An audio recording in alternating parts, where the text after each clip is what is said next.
Hello everyone, I am Komal Sharma. Welcome to our channel Study MLT. आज की इस video में हम बात करने वाले हैं cell cycle and checkpoints के बारे में. और एक और मोस्ट इम्पॉर्टेंट क्वेश्चन जो है वो है व्हाट इज इंटरफेस. एक्चुअल में इंटरफेस जो है वो कौन सा फेज है और एक्चुअल में उसमें होता क्या है. बेसिकली ये दोनों क्वेश्चन जो हैं एक दूसरे से रिलेटेड हैं. अब सेल साइकिल और चेक पॉइंट्स क्या है, सभी को पता होगा. सेल जो होते हैं उनमें डिवीजन होता है. तो वो जो डिवीजन होता है वो अपनी पूरी कुछ फेजेस आते हैं, उनसे होकर गुजरती हैं, उसके बाद वो डिवीजन कंप्लीट होता है. तो उन्हीं को चेक करने के लिए कि सेल जो है अलग अलग फेजेस में से जा रही है, उसमें प्रॉपर चीजें हो रही है या नहीं, डिवीजन प्रॉपर हुआ है या नहीं, उन सब चीजों के लिए चेक पॉइंट्स बनाए गए हैं. सेम उसी तरह जैसे कि कभी कोई गाड़ी कुछ सामान लेके जा रही होती है और उसकी चेकिंग के लिए वहां पे अलग अलग जगह पे चेकिंग होती है. कभी गाड़ी के पेपर चेक किए जाते हैं, कभी लाइसेंस चेक किया जाता है. सेम इसमें भी उसी तरह से है, कुछ चेक पॉइंट्स बनाए गए हैं ताकि काम को देखा जा सके कि वो प्रॉपर हो पाया है या नहीं. तो चलिए इसके बारे में डिटेल में जानते हैं. सबसे पहले थोड़ा सा मैं आपको बताना चाहती हूँ इंटरफेस, जिसके बारे में हमने बात की थी. यहाँ पे आप देख रहे होंगे ये सारा कुछ आपको कुछ फेजेस नजर आ रहे हैं, G0 से लेके और यहाँ पर ये G2 तक. ये वाला जो पूरा फेज है G1 S phase and G2 phase, ये सारा कुछ इंटरफेज के अंदर आता है. और ये जो M फेज यहाँ पे दिख रहा है इसको बोलते हैं माइटोसिस. ये माइटोसिस फेज आता है. अब इंटरफेज क्या है? इंटरफेज सेल का सबसे लॉन्गेस्ट पार्ट होता है, ये लॉन्गेस्ट फेज कह सकते हैं आप, जहां पे सेल अपने आप को ग्रो कराती है, डीएनए रेप्लिकेशन होते हैं और भी बहुत सारे प्रोसेस होते हैं सेल डिवीजन होने से पहले. तो चलिए अब इस प्रोसेस के बारे में हम बात करेंगे. सबसे पहले आता है चेक पॉइंट्स. चेक पॉइंट्स क्या है? तो चेक पॉइंट्स एक स्टेज है यूकेरियोटिक सेल में होती है, ये यूकेरियोटिक सेल साइकिल में. और यहीं पर ये डिसाइड होता है कुछ इंटरनल और एक्सटर्नल एनवायरनमेंट को चेक करके कि सेल को आगे डिवीजन के लिए जाना है या नहीं जाना है. अगर उसमें प्रॉपर चीजें हैं तो वो जाएगी आगे, नहीं है तो नहीं जाएगी, वहीं पे वो स्टॉप हो जाएगी. अब तीन मेन है, वैसे तो काफी सारे चेक पॉइंट्स आते हैं बट जो मेजर है वो तीन है जो हमें लर्न करने हैं. That is G1 checkpoint, G2 checkpoint and spindle checkpoint. I hope इसको याद रखने में कोई प्रॉब्लम नहीं होगी, बिकॉज इसको अगर मैं फिगर के मदद से आपको दिखाऊंगी तो वो इजीली लर्न हो जाएगा. अब आते हैं इंपॉर्टेंट चेक पॉइंट्स पे. यहाँ पे तो मैंने पहले आपको बताया G1 check point. G1 check point ये नाम आपको याद हो जाएगा क्योंकि इंटरफेस में तीन फेज ही है, G1 S एंड G2. तो G1 चेक पॉइंट होगा G1 खत्म होने के G1 और S के यहाँ पर. उसके बाद G2 चेक पॉइंट आता है जो कि G2 फेज के यहाँ पर आता है. उसके बाद एक और आता है जिसको M चेक पॉइंट बोलते हैं या फिर स्पिंडल असेंबली चेक पॉइंट भी आप कह सकते हैं. ये फेज आता है, मैंने माइटोसिस का एक वीडियो ऑलरेडी अपलोड किया हुआ है. जिन बच्चों ने माइटोसिस के बारे में पढ़ा है उन्हें पता होगा, और जिन्हें नहीं पता है वो लिंक आपको डिस्क्रिप्शन बॉक्स में मिल जाएगा. प्लीज जाके वो वीडियो देखिए तो आपको समझने में आसानी होगी. माइटोसिस के बारे में मैंने बताया था, यहाँ पे पीमैट करके 4 फेजेस आते हैं, prophase, metaphase, anaphase and telophase. अब ये फेजेस का क्या यहाँ पे महत्व है? तो ये जो स्पिंडल असेंबली चेक पॉइंट है ये मेटाफेज और एनाफेज के बीच में चेक पॉइंट आता है यहाँ कहीं पे, ताकि ये प्रॉपर चेक कर सके प्रोफेज मेटाफेज में जो चीजें भी हुई हैं वो प्रॉपर हुई या नहीं, और फिर वो आगे एनाफेज और टेलोफेज के लिए फर्दर भेजता है. तो अब एक एक चीज को हम डिटेल में पढ़ेंगे, जो भी क्वेश्चंस आपके माइंड में आते हैं वो सारी चीजें दूर हो जाएंगी. सबसे पहला आता है G1 check point. G1 check point जो है मेन चेक पॉइंट होता है. अब इसमें होता क्या है G1 चेक पॉइंट में? इसमें बेसिकली 4 चीजें मेन चेक की जाती हैं कुछ इंटरनल और एक्सटर्नल कंडीशंस के साथ. पहला है cell size. Cell size check करेंगे. ये चेक किया जाता है कि सेल जो है वो इनफ लार्ज है या नहीं, कि वो डिवाइड होने लायक भी हैं या वो बहुत ही छोटी हैं कि वो डिवाइड नहीं हो सकती. नेक्स्ट आता है न्यूट्रिएंट्स. न्यूट्रिएंट्स में चेक किया जाता है कि सेल के पास अवेलेबल अमाउंट में न्यूट्रिएंट है या नहीं, इनफ न्यूट्रिएंट और इनफ एनर्जी होना उसमें जरूरी है डिवाइड होने के लिए. नेक्स्ट आता है ग्रोथ फैक्टर.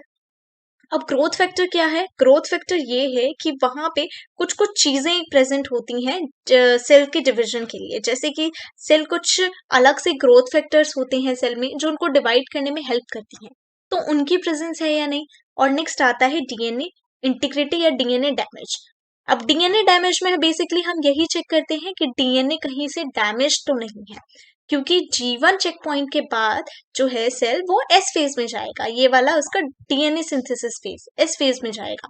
और एस फेज में बेसिकली डीएनए का डुप्लीकेशन या रेप्लिकेशन होता है। तो इसलिए यहाँ पर G1 के बाद एस में जाने से पहले ना बहुत जरूरी है ये चेक कर लेना कि डीएनए का डैमेज तो नहीं है, क्योंकि अब उसका डुप्लीकेशन होने वाला है। अब होता यह है कि G1 में मान लीजिए सारी चीजें चेक हुई और बिल्कुल सही निकल गया, तो उसको आगे के लिए भेज दिया जाएगा। बट अगर कुछ प्रॉब्लम हुई G1 सेल फेज में और वहां पे देखा गया कुछ कुछ ये रिक्वायरमेंट कंप्लीट नहीं कर पा रहा है या यहाँ पे अप टू द मार्क नहीं है चीजें, तो उसको वापस G0 फेज में भेज दिया जाता है, जिसको हम बोलते हैं रेस्टिंग स्टेट। अब कुछ सेल्स ऐसी भी होती हैं जो इस रिक्वायरमेंट को कभी फुलफिल नहीं कर पाती, तो वो पूरा अपना लाइफ टाइम G0 फेज में रहती हैं। और कुछ ऐसी भी होती हैं जो कर लेती हैं थोड़ा सा मेहनत और बहुत सारी चीजों को गेन कर लेती हैं, ठीक हो जाती हैं, रिपेयर हो जाती हैं, तो उन्हें फिर वापस एस फेज के लिए भेज दिया जाता है। अब नेक्स्ट चेक पॉइंट आता है द G2 चेक पॉइंट। अब G2 चेक पॉइंट क्या है? G2 चेक पॉइंट में ये मेक श्योर करना होता है कि स्मूथली डीएनए का यहाँ पे कंप्लीटली हुआ है या नहीं, यानी कि ये चेक करेंगे हम the cell has an additional checkpoint. एक एडिशनल चेक पॉइंट है before M phase, metaphase sorry mitosis phase से पहले यहाँ पे G2 चेक पॉइंट आता है। और इसी में चेक होगा डीएनए इंटीग्रिटी, यानी कि डीएनए प्रॉपर तरीके से कहीं पे कुछ उसमें खराबी तो नहीं है, कहीं पे कुछ प्रॉब्लम तो नहीं आ रहा है। और दूसरा रेप्लिकेशन, क्योंकि इस फेज में डीएनए का रेप्लिकेशन कंप्लीट हो गया होगा, तो ये उसको भी चेक करता है कि कंप्लीट तरीके से रेप्लिकेशन हुआ भी है या नहीं।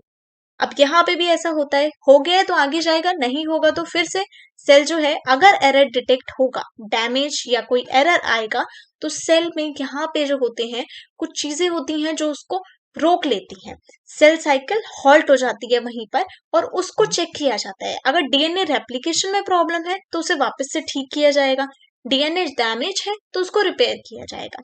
इन दोनों चीजों को करने के बाद ही आगे भेजा जाता है। अगर स्टिल डीएनए में कुछ ऐसी प्रॉब्लम है या यहाँ पे ऐसा प्रॉब्लम आ गया जो कि इररिपेयरेबल है, उसको नहीं रिपेयर कर सकते हैं, तो फिर सेल चली जाती है एपोप्टोसिस में। अब एपोप्टोसिस क्या होता है? ये भी एक प्रोग्राम सेल डेथ है। प्रोग्राम सेल डेथ का मतलब यहाँ पर ये है कि एपोप्टोसिस में सेल जो कि कंप्लीटली उन चीजों को पूरा नहीं कर पाती, वो सेल्यूलर सुसाइड कर लेती हैं, यानी कि अपने आप ही वो प्रोग्राम सेल डेथ के तहत वो खत्म हो जाती हैं, अपने आप को बिल्कुल ही खत्म कर लेती हैं। ये था G2 चेक पॉइंट। अब नेक्स्ट आते हैं मेन चेक पॉइंट पे, जो कि है स्पिंडल चेक पॉइंट। इससे कई सारे क्वेश्चन भी पूछे जाते हैं। चेक पॉइंट्स जो है ये मेन का बहुत ही ज्यादा इंपॉर्टेंट टॉपिक है सेल साइकिल का, जिससे कई सारे क्वेश्चन आपको देखने को मिलेंगे अलग अलग एग्जाम में, इसलिए इसको जान लेना बहुत जरूरी है। अब यहाँ पे स्पिंडल चेक पॉइंट जो है, यहाँ पे मैं ये पहले ही बता चुकी हूँ कि इसको एम चेक पॉइंट भी बोला जाता है। अब आप एम चेक पॉइंट बोलेंगे, स्पिंडल चेक पॉइंट, बात एक रहेगी। अब इसमें क्या होता है, से स्पिंडल चेक पॉइंट में सारे सेल जो होते हैं ये देखते हैं कि सिस्टर क्रोमैटिड करेक्टली अटैच्ड है या नहीं स्पिंडल माइक्रोट्यूब्यूल से। मैंने आपको ये बताया था कि स्पिंडल चेक पॉइंट जो होगा ये 4 फेजेस होते हैं माइटोसिस के, पी मैट, मेटाफेज और एनाफेज के बीच में यहाँ कहीं पे ये होता है प्रॉपर। अब ये चेक करता है कि जो क्रोमोसोम है वो प्रॉपरली अटैच्ड है या नहीं, यानी कि यहाँ पे आपको स्पिंडल्स दिख रहे होंगे, ये प्रॉपर अलाइंड है या नहीं, ये इक्वेटर प्लेट पर आ गई है या नहीं।